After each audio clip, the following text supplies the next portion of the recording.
there's everything going on in college sports, right? At this end of the spectrum, from outright scandals that go on, I'll talk to you about that later, outright scandals that go on, that operational day-to-day stuff that just happens in an athletic department, right? Big or small. You're Division I. The reality of it is, to the outsider who reads about some of this stuff that happens, the continuum for me is there are rules and regulations that I hear about that make a lot of sense to me, right? That is okay with you as an athletic director and some of your coaches, right? At the other end of the spectrum, there's this stuff that must drive you people crazy, all the way from scholarships for athletes and their behavior, all the way to all the rules and regulation that govern your leagues, et cetera, et cetera. Talk to the audience a little bit about what it's like with that compliance. You know, I can see both sides of it. There's a reason why the rules exist. I do think in Division I, a lot of that frustration comes because you've got rules that are made for the Alabamas and the Texases that also apply to Central Connecticut and Sacramento State. Sure. And we look very different from them. We function very different from them. So it can be, that can be kind of a chafing against that when you're at a place like this, when we're saying, why do we have all these rules? We don't even have the money to do those things. It's like a large business versus a small business. Yeah, and but I see it as no different than any other field where you've got certain regulatory bodies that are, that put restrictions in place, and one size doesn't always fit all, but you have to make do. And so to me, it's not frustration. It's more, this is the world we live in, and we have to follow the rules. That's a very measured response, Brian. Is that the lawyer coming out in you, as opposed to the AD or the prior athlete? Or you work in law and you work in higher ed. You get used to there's some process involved, some bureaucracy. So you're in the what it is category right now, huh? Yeah. Well, over time you have an opportunity to make changes. I did serve on the NCAA's legislative council at one point. So really kind of have that view from the other end of we'd love for this to be perfect, but it's not as easy as it looks from the outside. Well, just talk for a minute about the perspective of a lot of the want of a better word, scandals, et cetera, come on the recruiting end of the business. Two questions. Talk a little bit about that process and your view of it.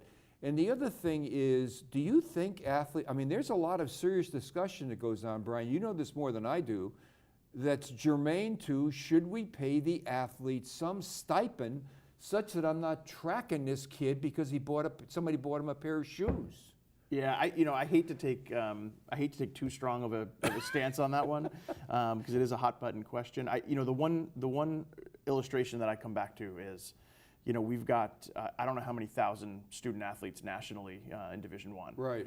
And the student athletes that we're talking about that are underpaid vis-a-vis their market price, what their market value would be if they were able to compete, is, we're talking about we're overpaying 99.9% of them at $60,000 a year in scholarship money. I mean, the ability to go to school for free. Well, sure. And if you said to every student athlete in the country, you know what, take your athletic abilities and go out and make money with it, 99% of them couldn't make what we give them in scholarship money. Gotcha. Now, Duke's top 5 basketball players, Kentucky's top couple of basketball players, the football, the top football guys at USC, and sure, there's an issue with those individuals, but the rest of us, we're getting a pretty good deal. And that's why I'm hesitant to advocate for rocking that boat, because right now it's a pretty good setup for the vast majority of student athletes. I happen to think it's a pretty good comparison. I mean, the 99% would not be able to make it professionally. A lot of people think that graduating from college into a professional sport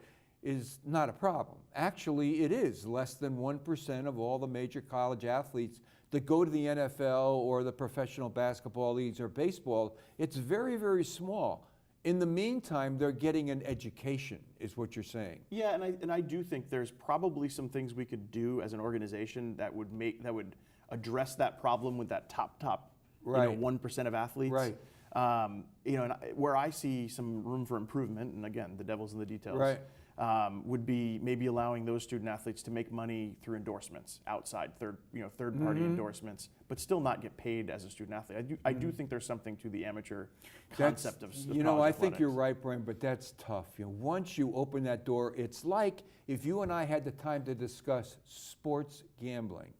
Can you imagine when they legalize sports gambling, and they will nationally, what that is going to be like? in terms of the opportunity for scandal, et cetera, et cetera. Yeah, I mean, oh we my could God. do an hour plus on that. I know that the having been in Nevada where they already have legalized gambling, Yeah. you know, I've spoken at symposiums and talked to people nationally about how it was in Nevada. And I can tell you, I was less worried about casino sports gambling than I am about the online in-game gambling because, you know, with point shaving, which is your big fear, Sure. it's a big deal for a student to throw a basketball game, or Right. throw a football game. Right. Is it a big deal for somebody to miss one free throw in the game when people are betting on that free throw? Right. Yeah. That's a harder thing to police. You're absolutely right.